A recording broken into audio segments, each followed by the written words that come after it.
Bagaimana Utsman bin Affan mewakili? Kala itu sikap seorang muslim, dia harus mampu mengatur strategi. Karena memang mau tidak mau, dunia saat ini membuktikan bahwa kita ada pergesekan-pergesekan. Sehingga dengan ikhtiar yang kita miliki, Allah yang akan memberikan kemenangan itu untuk kita. Dan sejarah mencatat, benteng ini menjadi benteng terakhir perlawanan kaum Yahudi. Setelah ini ditaklukkan, maka tidak ada lagi Yahudi yang ada di Madinah ini. Ketika kita mampu berjuang dengan ikhlas, maka Allah akan memberikan pertolongannya pada perjuangan kita. Dan inilah poros. La tashuddur rihal illa ila thalathati masajid. Al-Masjidil Haram, wa Masjidil Rasul, wa Masjidil Aqsa. Inilah 3 poros surga dunia.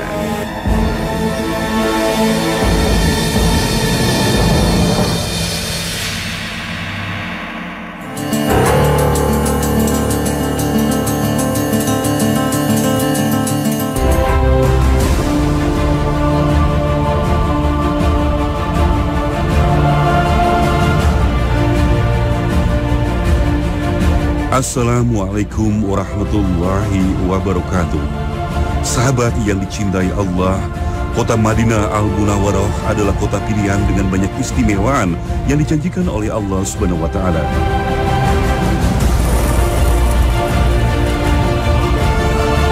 Ketika Rasulullah hijrah dari Mekah menuju Madinah, kaum Yahudi sudah lebih dahulu tinggal di kota yang dulunya bernama Yastrib ini. Mereka menantikan datangnya utusan terakhir yang telah dijanjikan dalam kitab suci mereka, yaitu Taurat. Namun karena nabi terakhir yang diutus Allah SWT bukan dari bangsa mereka, maka mereka pun enggan mengakui Rasulullah sebagai nabi terakhir mereka. Keingkaran bangsa Yahudi ini sebagaimana tertulis di dalam Al-Quran Surah Al-Baqarah ayat 89. Dan setelah datang kepada mereka Al-Quran dari Allah yang membenarkan apa yang ada pada mereka, padahal sebelumnya mereka biasa memohon kedatangan Nabi untuk mendapat kemenangan atas orang-orang kafir. Maka setelah datang kepada mereka apa yang telah mereka ketahui, mereka lalu ingkar kepadanya. Maka laknat Allah lah atas orang-orang yang ingkar itu. Sahabat yang dicintai Allah, kedatangan Islam di kota Madinah praktis membuat kaum Yahudi merasa terancam.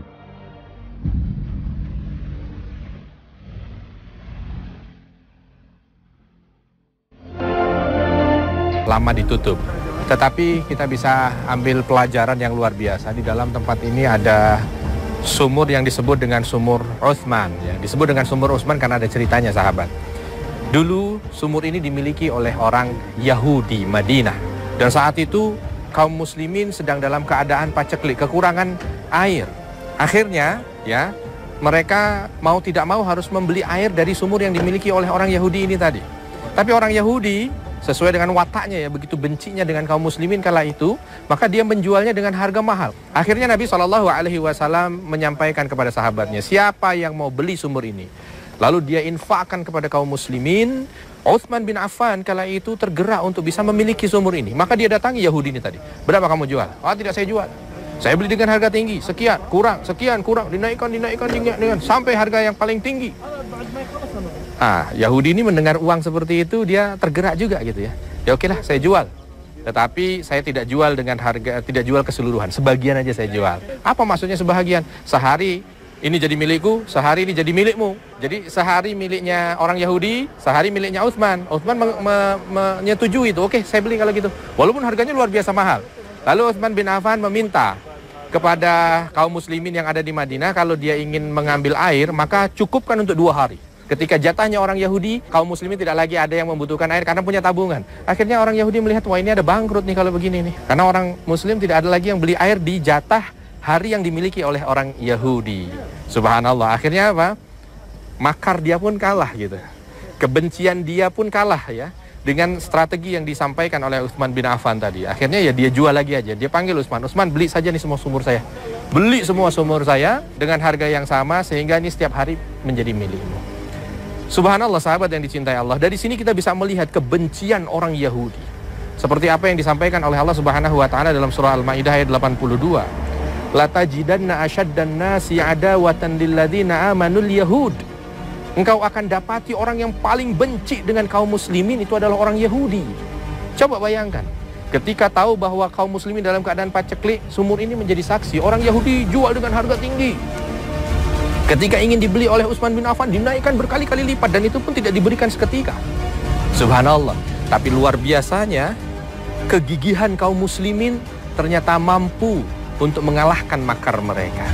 Maka dari itu sahabat yang dicintai Allah, ini bukan saya yang bicara, tapi Allah yang naskan dalam Al-Quran, bahwa memang tidaklah engkau dapati orang yang paling kuat permusuhannya kepada orang beriman itu adalah orang Yahudi. Jadi bagaimana kalau seandainya Allah Subhanahu wa ta'ala sudah naskan itu dalam Al-Quran, kok kita mau mencoba untuk merubah nas itu? Tidak akan mungkin. Karena memang permusuhan yang ada dalam hati mereka itu luar biasa kuatnya. Sahabat yang dicintai Allah, sekali lagi, mudah-mudahan sumur yang ada di dalam ini menjadi salah satu bahagian daripada semangat dan motivasi untuk diri kita, bagaimana kita mampu untuk bermuamalah dengan Yahudi. Jangan salah ketika kita bermuamalah dengan Yahudi, karena memang sifat yang Allah berikan kepada mereka begitu bentuknya. Jangankan kita, para nabi zaman dahulu saja orang Yahudi berusaha untuk membunuh, apalagi hanya sekedar orang-orang seperti kita. Maka kita harus menjaga betul bagaimana muamalah kita dengan mereka. Manis muka mereka, jangan kalah kita. Saya tidak memprovokatori bahwa kita harus bermusuhan dengan orang Yahudi. Tidak, Islam tidak mengajarkan pemusuhan. Tapi ini harus mampu menjadi bahagian perenungan bagi diri kita. Bagaimana kita bermuamalah dengan orang Yahudi.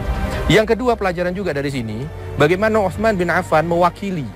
Kala itu sikap seorang muslim, dia harus mampu untuk mengatur strategi. Harus mampu untuk memenangkan pertarungan. Karena memang mau tidak mau, dunia saat ini membuktikan bahwa kita ada pergesekan-pergesekan itu.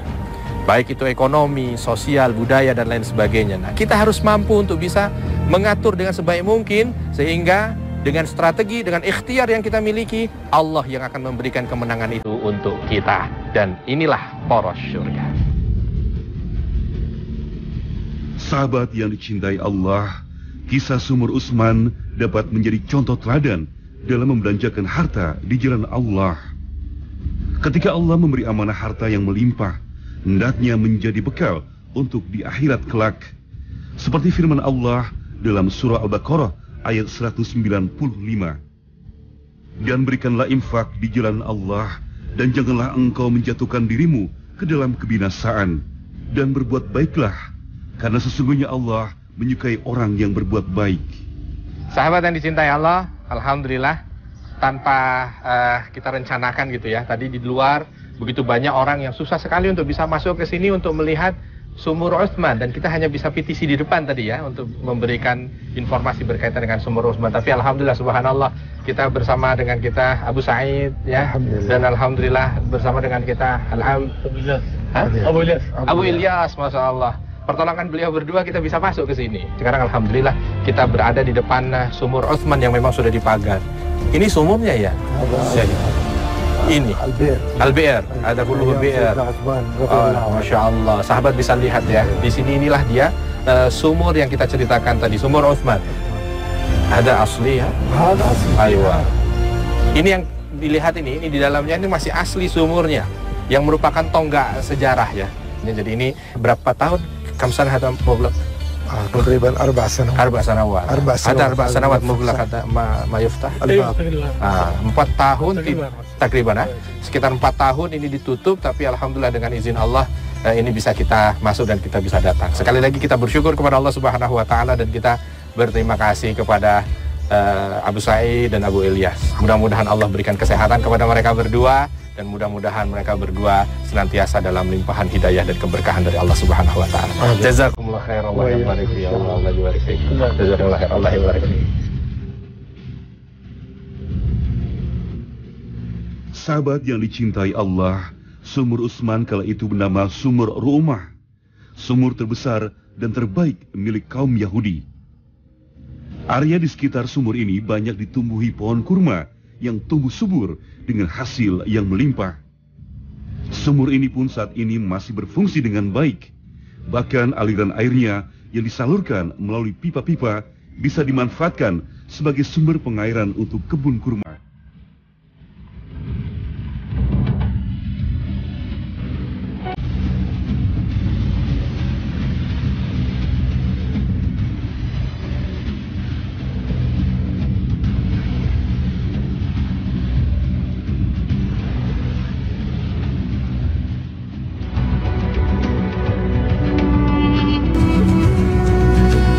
Sahabat yang dicintai Allah, alhamdulillah dengan izin Allah kami disampaikan untuk datang ke kampung Khaybar.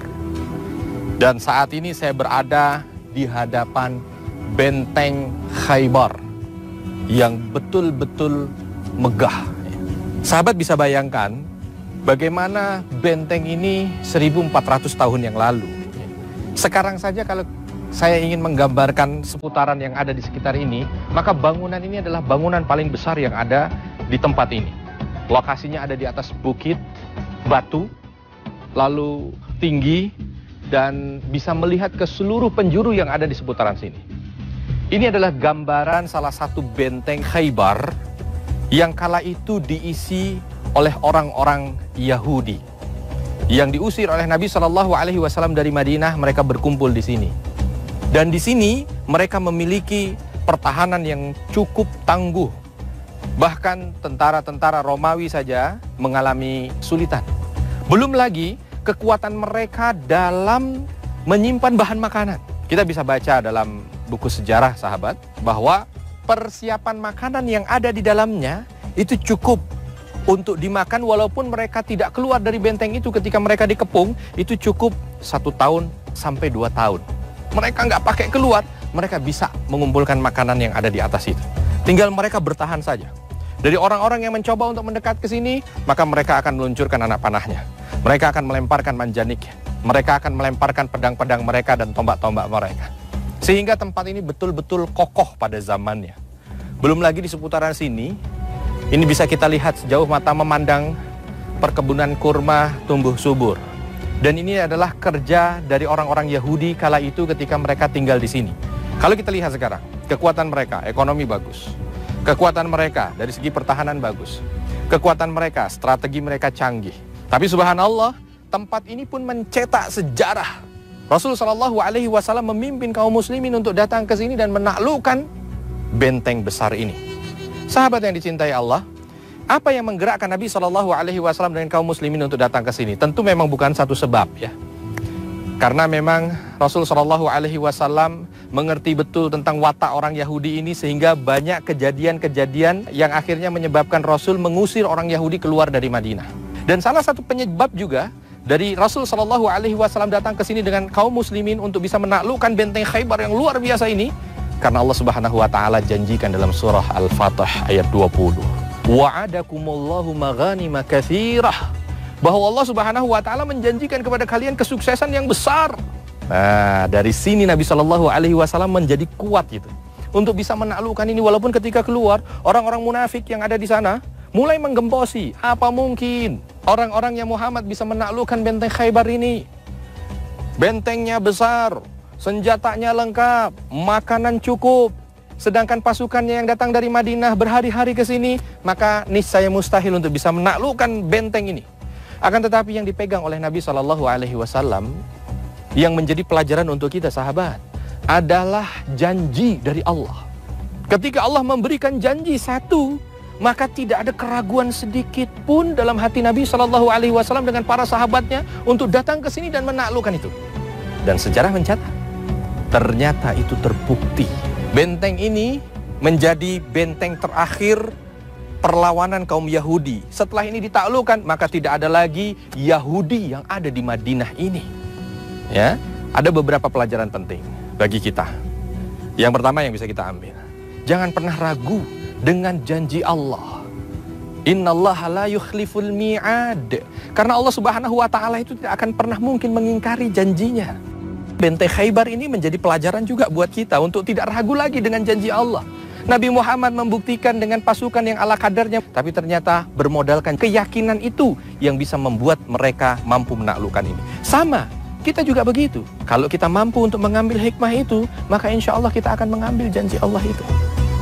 Seperti bagaimana sabarnya Siti Hajar menjalani takdir yang Allah berikan kepada dia, tapi ternyata sabarnya itu mampu memberikan jalan keluar yang luar biasa. Dan inilah poros surga. Sahabat yang dicintai Allah, Khaybar terletak sekitar 170 km di sebelah utara kota Madinah. Disinilah tempat di mana benteng-benteng kaum Yahudi berdiri. Dengan izin Allah Subhanahu wa Ta'ala, benteng Khaybar yang kokoh ini pun pada akhirnya mampu dikalahkan oleh kaum muslimin.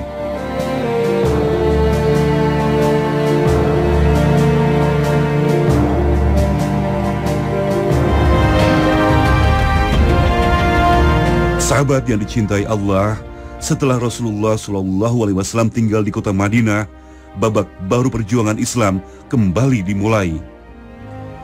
Nabi Muhammad SAW tidak hanya menjadi pemimpin agama saja, melainkan juga berperan sebagai pemimpin masyarakat di kota ini.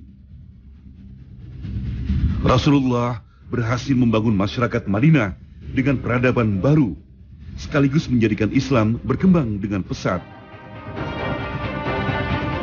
Sahabat yang dicintai Allah, saat ini saya sedang berada di Masjid Khandaq ya. Ini masjid merupakan bahagian daripada monumen bahwa dulu di sini pernah terjadi peperangan Khandaq atau dengan nama lain perang Ahzab ya. Dan Allah Subhanahu wa Ta'ala turunkan surah di dalam Al-Qur'an dengan nama surat Al-Ahzab.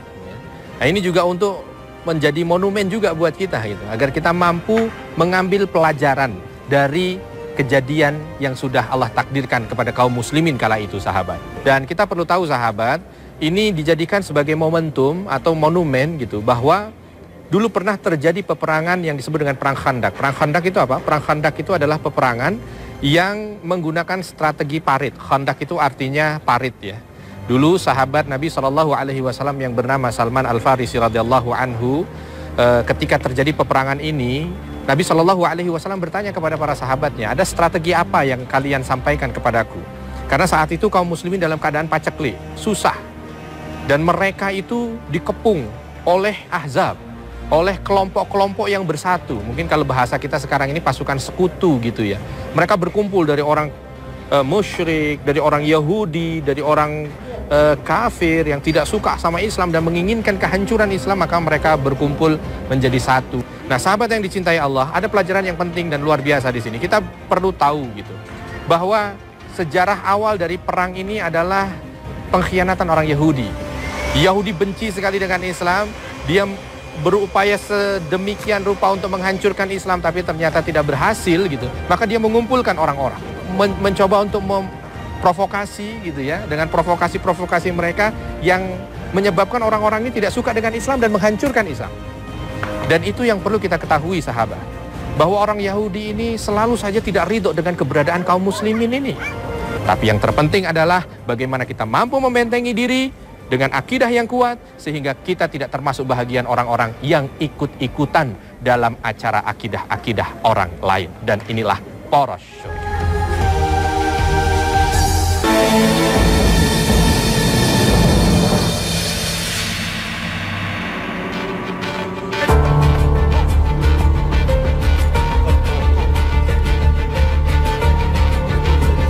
Sahabat yang dicintai Allah, kaum Yahudi yang tinggal di Madinah saat itu telah berkhianat terhadap kesepakatan yang mereka buat bersama Rasulullah.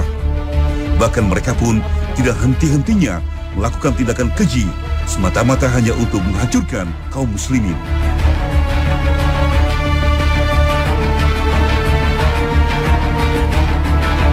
Semoga ada banyak hikmah yang bisa kita ambil dari perjalanan poros surga kali ini. Wabillahi taufik wal hidayah. Wassalamualaikum warahmatullahi wabarakatuh.